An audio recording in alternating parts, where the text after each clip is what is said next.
This talk is based on a manuscript that when I told that I was giving this talk, I thought the manuscript would be long finished.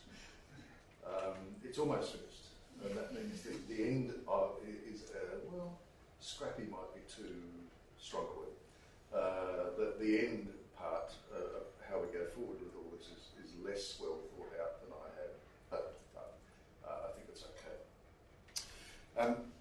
I'm editing a theme issue of a journal. The journal is Philosophical Transactions of the Royal Society B, and the theme issue is on protected area impact, and I'll talk a bit about what I mean by that in a minute. And I'll talk a bit about why I think it's really important, and not only as a research front for me and the Conservation Planning Group, but for policy and practice as well.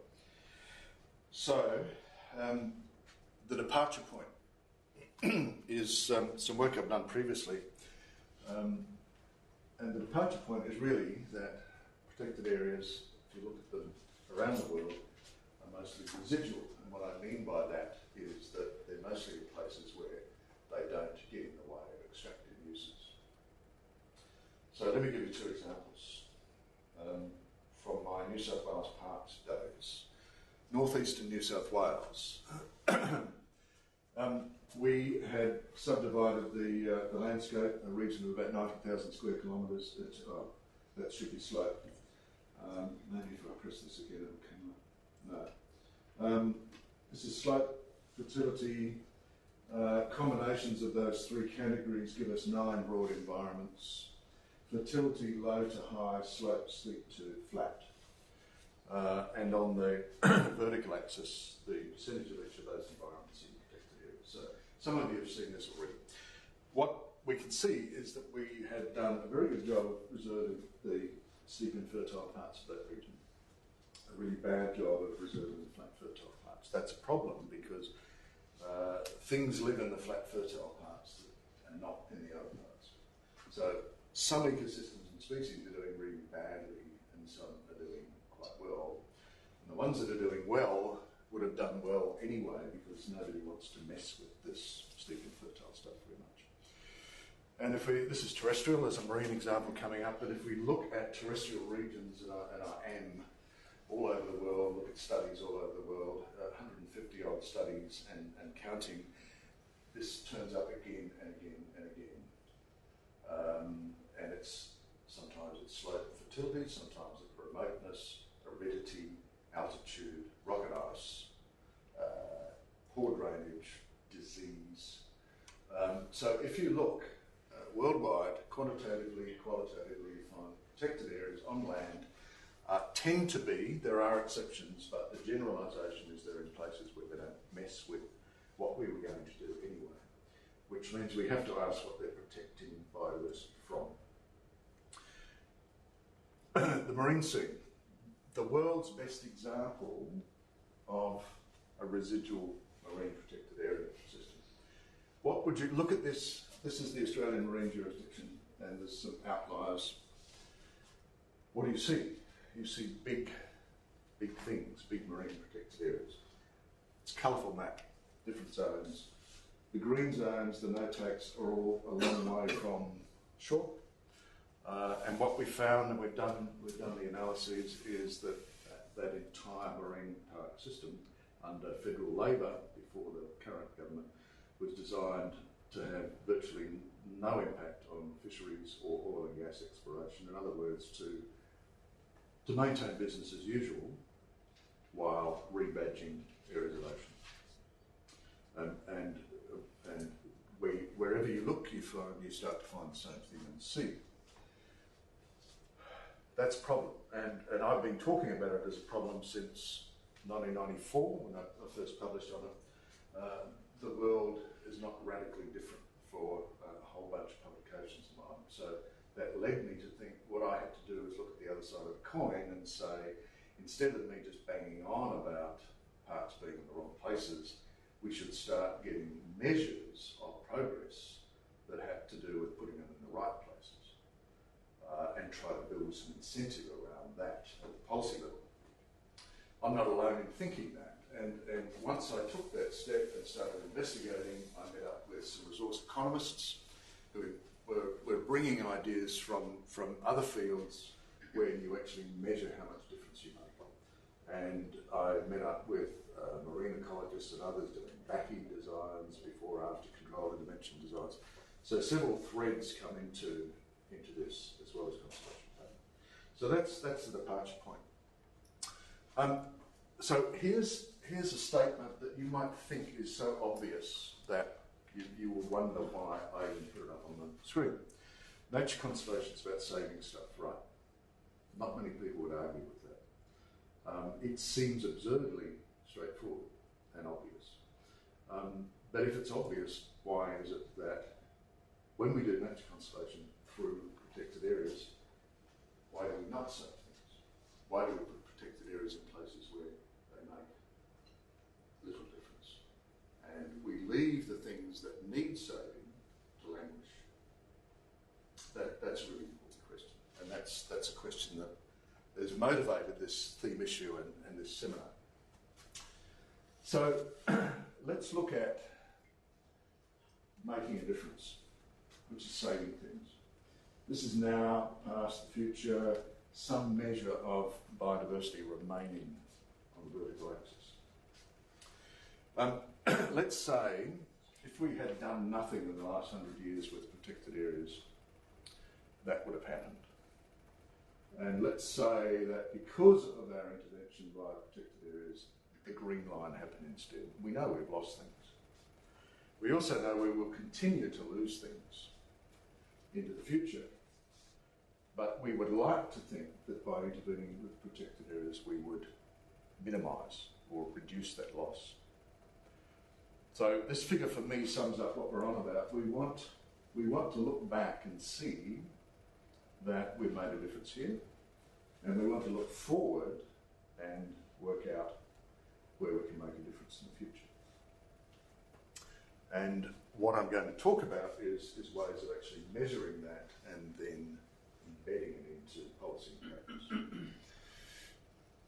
So protected area impact. Impact is one of those terms that it's got so many definitions. We're not talking about environmental impact.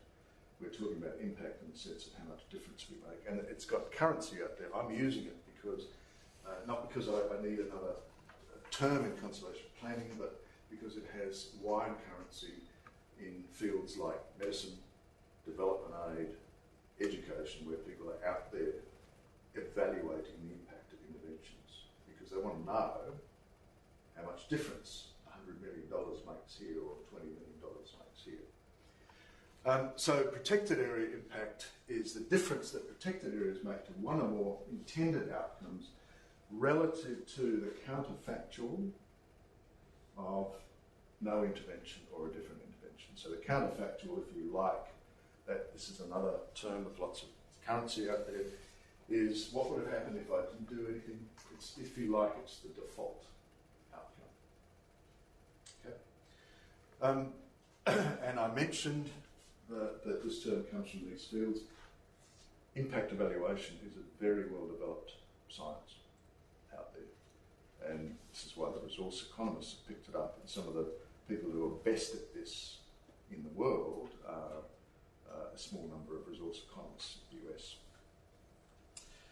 So it's not a new idea, but the idea of applying it to conservation is relatively new and not widely applied. Okay, so, and we know that we can retrospectively assess that difference.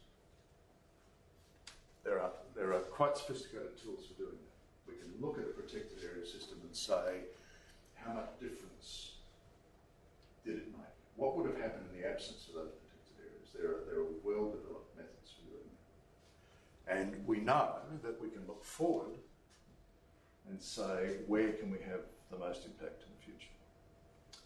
Relative to a default outcome. The tools are out there and published, but not widely applied for the most part. All right, so one problem with all this is that our policy targets which tend to be very influential, have virtually nothing to do with impact.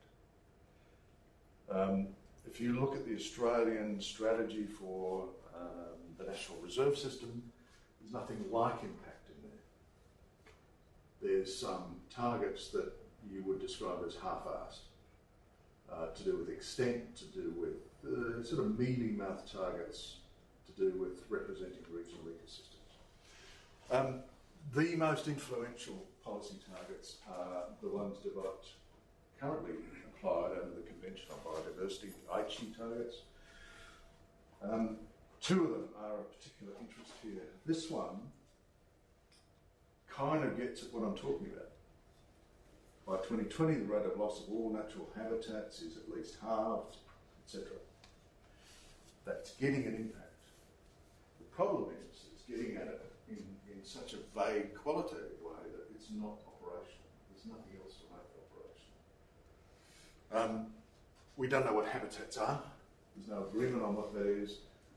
If it's at least halved, over what time frame and when did it start? Where's our baseline? Would we want to halve everything, or would we want to more than halve the loss of some things that are already greatly depleted? What does significantly reduced mean? So there's a whole lot of questions there that stop that target from being a real target. It's a qualitative statement, if you like, of something that's desirable, but it's not an operational target. Sorry, I don't know what I did then.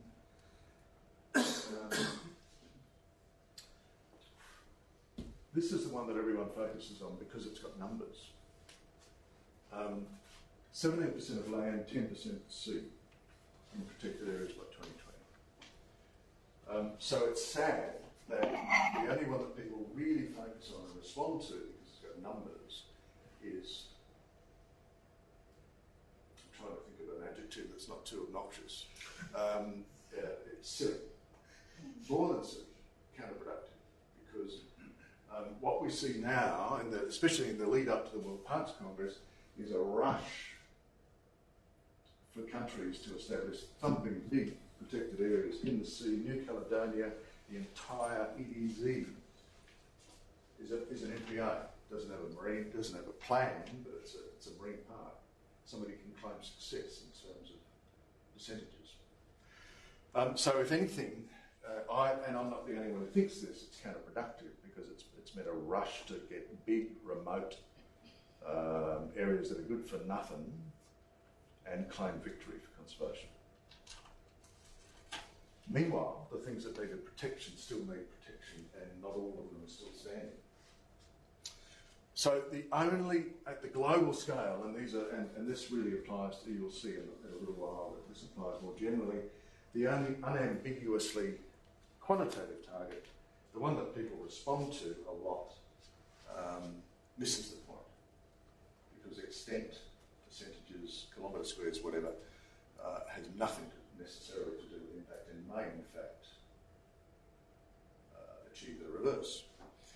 There's another problem, which is that protected area planning and management are not directed toward maximising impact. That might seem surprising to you. If we look at, there's a lot of momentum globally for assessing management effectiveness. And there's a whole bunch of protocols and assessments and criteria out there for doing this. These are established protected areas. How well are they being managed? It's a good idea because then you can say, how would we manage these things better? What's failing?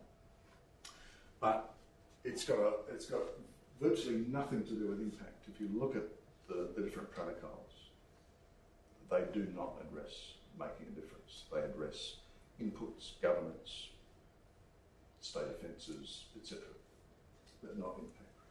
Systematic conservation planning is principally focused on representation. And I've argued strenuously years ago that we had to move to representation because the alternative was doing things in a totally ad hoc way. Representation now has been embraced to the point where there are tools, planning tools, to achieve representation, And when you have one of those tools, it's like having a hammer. Every problem looks like a nail. And so we've got a lot of people out there solving the wrong problem. And I'll talk in a little while about why representation has nothing to do necessarily with impact. Another paper that I've got underway with some of the authors on this paper that I'm talking about now, it has in the title representativeness from milestone to millstone, because at one stage it was in fact a milestone in terms of policy, influence, thinking, and took us forward, and then we all stopped.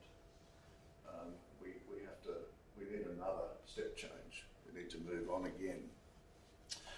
How do we fix these problems? Well, first of all, we want to know what are the levers that we can pull to make impact, to make more impact, either with existing protected areas or the ones that we have yet to establish.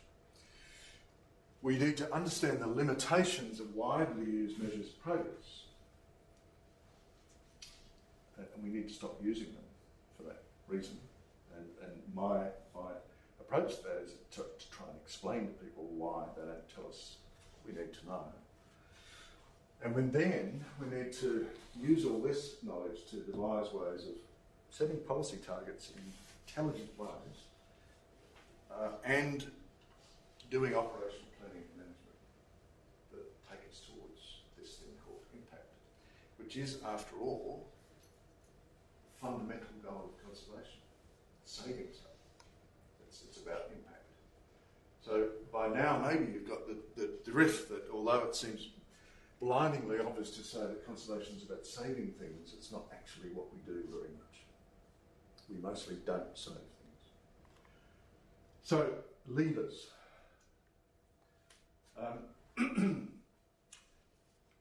Per unit area impact multiplied by extent gives us the impact of a protected area system. The reason I've talked about this is that if you look at any protected area system, you'll find that some of its component protected areas make a big difference and others make no difference at all. So it's really important to break it down. And even if you look at the individual protected areas, you find that some bits of them make a big difference. In other words, if protection was not there, those bits would have been hammered and turned into sugarcane or something else. Lots of other bits of any protected area would be pretty much the same, no matter what. What are the levers we can pull? There are different ways of cutting this cake. This is just one of them. So, legal status and regulated uses in strong governance and where people have got a pretty good chance of being found out and the penalties are undesirable, people tend to leave protected areas alone. But change some of those conditions and people don't leave protected areas alone. So a lot of the loss of biodiversity we're seeing around the world is within protected areas. Extinction debt, what I mean by that is that even in a well-managed protected area, just by virtue of its isolation and what's happened outside, you are on a trajectory of losing things. You can manage really carefully. You can protect those boundaries, but some things are going to blink out. And we're seeing that in Australia and elsewhere. Permeability of boundaries, protected area boundaries with good governance, these interact, of course. If this is strong, then boundaries are very good at stopping things like logging, grazing of domestic stock, and clearing for agriculture. But not always. You relax some of the governance and some of the boundaries become permeable to those things.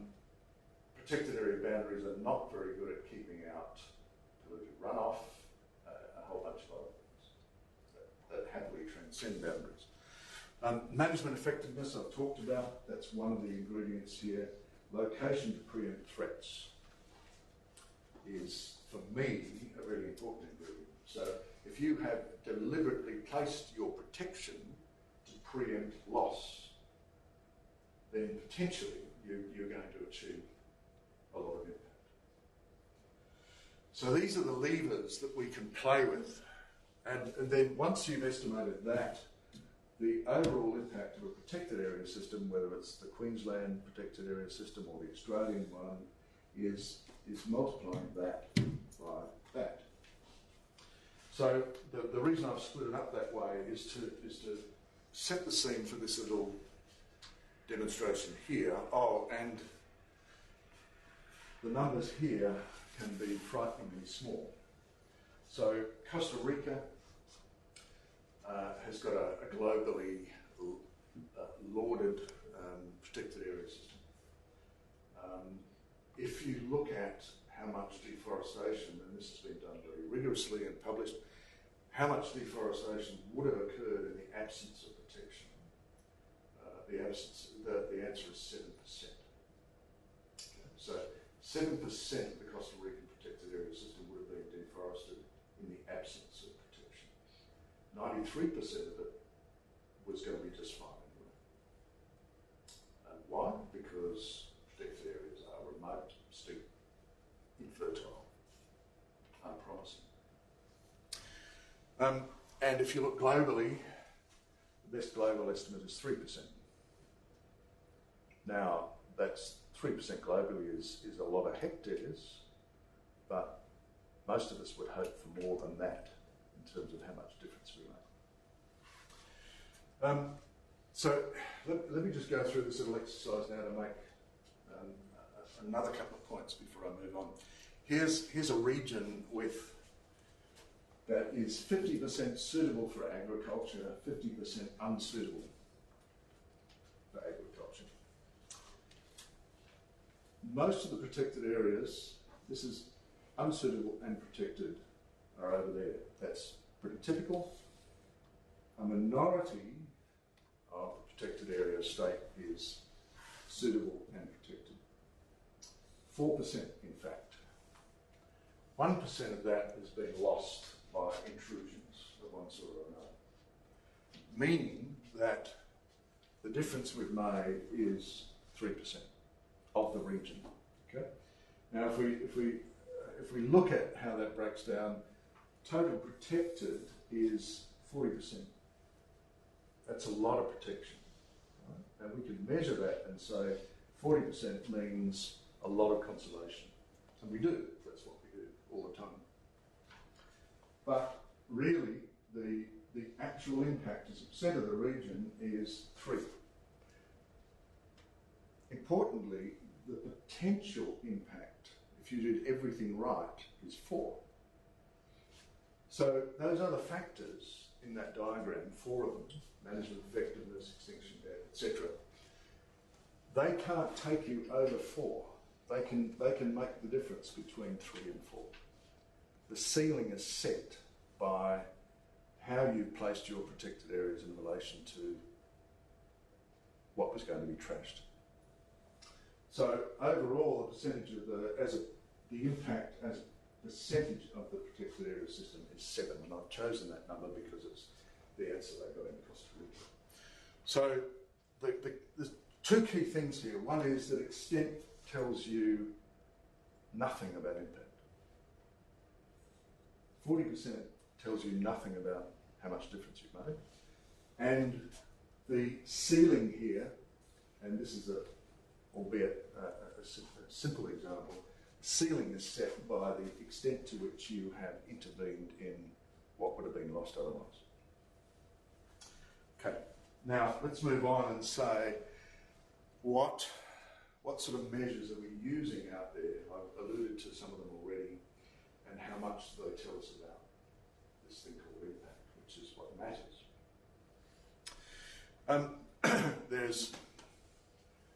I'll explain this diagram. This is a results chain. There's a body of thinking out there on results chains. There are inputs, and here are some of the definitions of these terms. Money invested, this is all protected areas. Money invested, starting pointed. The outputs, number, total extent of protected areas. Sampling outcomes, or representativeness. So the difference between an outcome, and these terms get very confused. So what we've tried to do in this paper is take a whole bunch of papers that have defined terms and come up with a common terminology. Otherwise it gets very confusing. An output is the direct result of establishing a protected area. How big is it? An outcome is, so what became of that? And the simplest way to do that is to say, what have you got in there now? How many ecosystems, which species? Another kind of outcome further down the chain is, to what extent did you intervene in threats? And then further down is, what are the biodiversity responses to the intervention in threats? You can see these definitions here. The problem with that results chain, and that this is the main focus of policy and conservation planning. Sometimes we don't get past there, is that there's nothing in there that necessarily tells us about impact. Don't worry about these at the moment. For completeness, as part of the paper, we've said, right, all this feeds back, potentially. You've got goals and objectives. On the basis of certain assumptions, you take action, and that leads to things in that chain. I've talked about already why that would not lead to impact necessarily. It would be extremely rare to find that the extent told you about impact. Sampling outcomes, I'll talk about those in a minute. The problem with these, as they're conceived, is that you're quite sensibly measuring something in protected areas to say, what's this threat doing? So I've got a protected area now. How much poaching, how much hunting is there now? Is it going up? Is it going down? I've got a protected area there now. I'm going to count the numbers of things that I care about. Fish, jaguars, whatever they might be. The reason these things, you can go and do that, but the reason they don't tell about impact is that you're not doing the necessary comparisons with areas that are not protected. So you could find an upward trend here in numbers of fish. If you looked outside, you might find an upward trend in numbers of fish because something other than protected areas was making a difference, like markets. In other words, you could have an upward trend here, but no impact. If you were losing fish or jaguars, you might say that the protected areas failed, but if you looked outside, you might find you were losing them 3 times as fast, in which case it's actually intervening in loss. So you don't have that comparison outside, unless you go looking for it. So, and we've written at length about this, there's nothing in that results chain, even though that encapsulates most of what people do in terms of planning, management and policy. There's nothing there that necessarily tells us about impact. So here's a couple of elaborations on that. Sampling outcomes or representation. Here's 3 limitations. One is that often people will say, we will set out globally to represent a reasonable piece of each of the ecoregions. It might be continental. The problem is that an ecoregion or a biogeographic region is a big heterogeneous thing, and from the work we've done in a number of places, we can see that you can get to 10, 20 or more % of an ecoregion, but all you're doing in most cases is protecting the residual bits of it. Because any ecoregion is going to have stuff that's crap for agriculture as well as stuff for good. It's good. So it doesn't tell you, you can achieve objectives for representation without having any impact. If you look at time series, and we have, you can find that representation or representativeness will increase, but that's not just what you want to know. Let's say we've got 15 marine habitats in a protected area system that we didn't have 10 years ago. Is that good? What really matters is, are they the 10 that most needed protection, or are they the 10 that were easiest to protect because nobody really wanted to do stuff in them? this doesn't tell you that.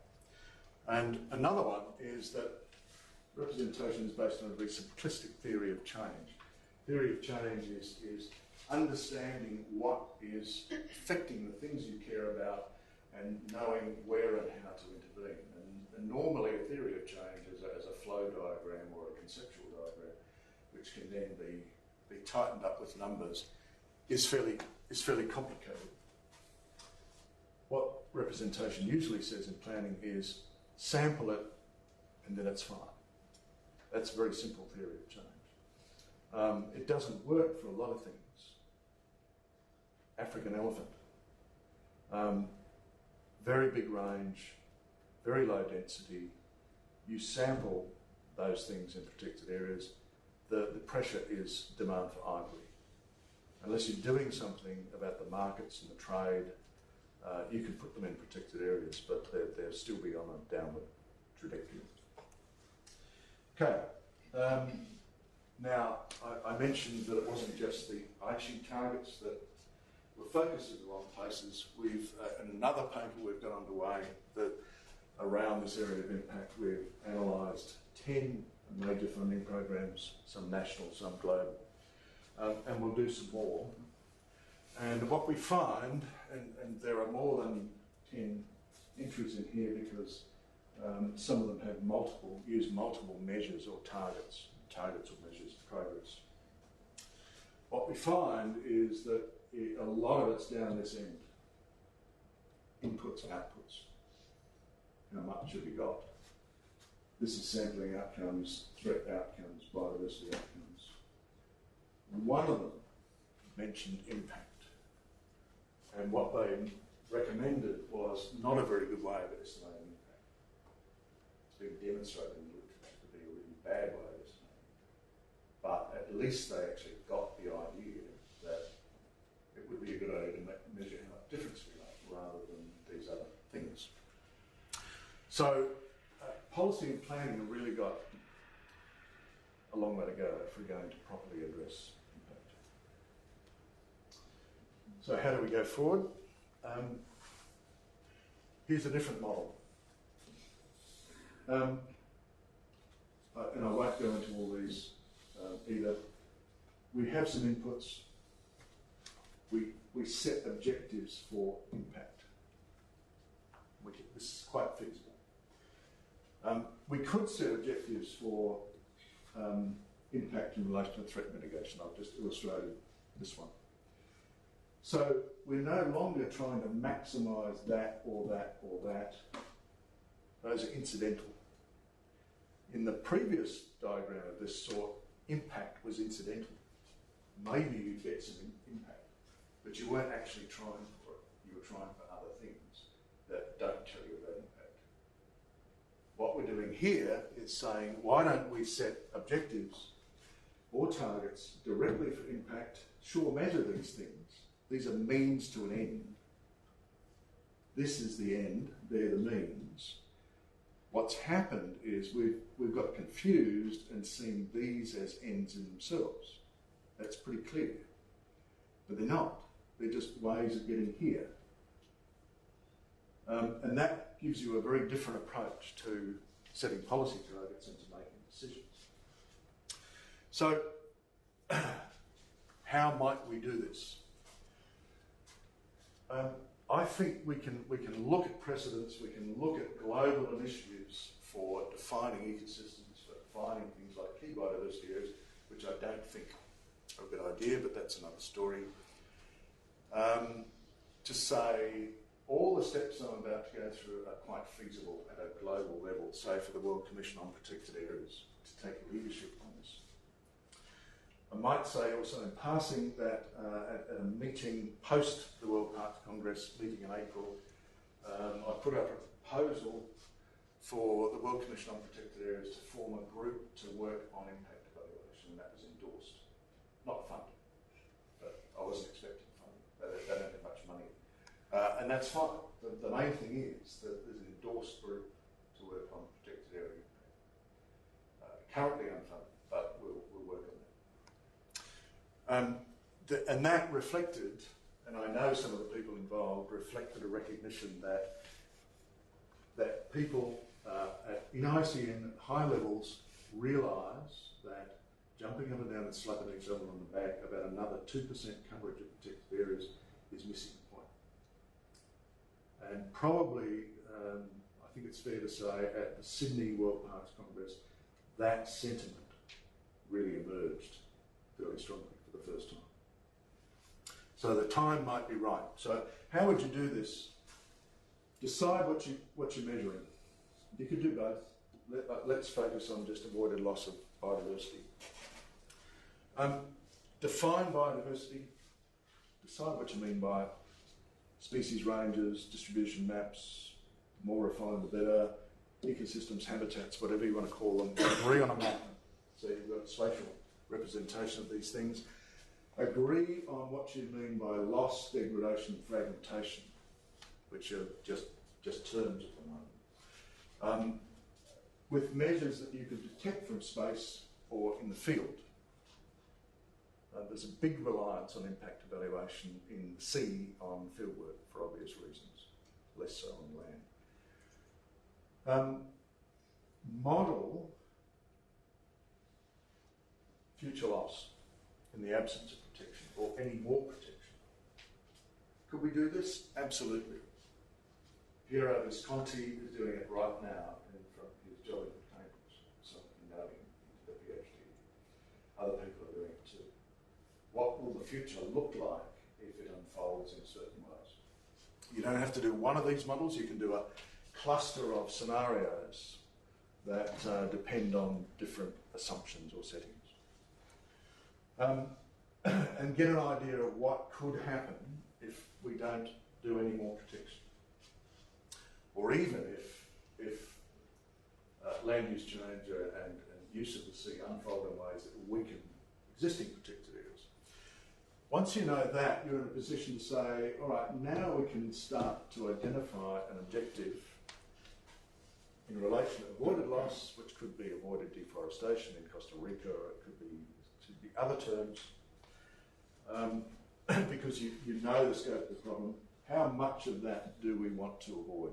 Can we feasibly avoid? How much should we target to be avoided? To what extent will that rely on protected areas versus a whole range of other off-park incentives or regulations? And how much of that will come from strengthening existing protected areas versus establishing new ones? And none of that is unrealistic. It's not being done, but it's realistic based on the other things that are happening right now in terms of research and modelling and policy development. Then you can do two things at the operational level. You can increase the impact of protected areas by strengthening the ones you've got. And I won't dwell on these steps. The main point is that there are steps you can follow. This time you're saying, we can't do it for every protected area. Which are the high priority ones? And how do we find them? There are ways of doing that. Which are the ones we will focus our efforts on? For these ones, what are our measures? What are our objectives? So it's always defining our measures, setting very clear targets or objectives in terms of what it is we want to achieve. And the rest is getting into sort of arcane terminology, and it's not fully thought through, but start to link those factors in that diagram, the factors that were influencing impact. You've only got four of them to play with here because the fifth, location in relation to threats, is already a done deal. These are established protected areas. Look at the levers, work out the scope to improve impact by pulling them. Use some models to identify actions, specific actions that could improve these things, cost them out, and then develop an investment strategy. That too is quite achievable. So once this sort of broad policy level papers out of the way, it's very feasible for us to sit down and unpack the details about quite specific marine regions or terrestrial regions. Last one, and again I'll get through it pretty quickly, establishing new protected areas, which is the other side of what we can do in the future. Again, decide on measures, work out what would happen in the absence of protection, entirely doable, we've done it at the regional scale. Define the objectives based on that. Define objectives specifically for individual features, species or ecosystems, because they're not all they don't all have the same need for protection. Identify optional areas, the contribution to objectives, the costs, develop an implementation strategy. I'm skipping over a lot of detail, but again, it is quite feasible to lay these out. If you're serious, we could be doing this. So that's the last slide in the talk, really, and I just wanted to finish with a couple of quotes that I like, that are relevant. And one is by a writer, an American writer on wilderness. What I like about this is, since the coming of technology, man has shaped the face of the earth.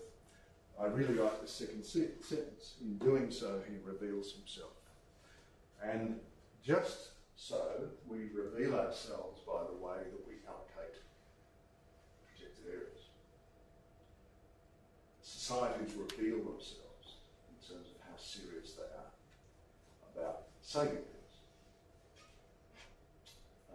So far, not many have been very convincing. The second point, much closer to home, Peter Valentine, now retired, used to be in this building over here.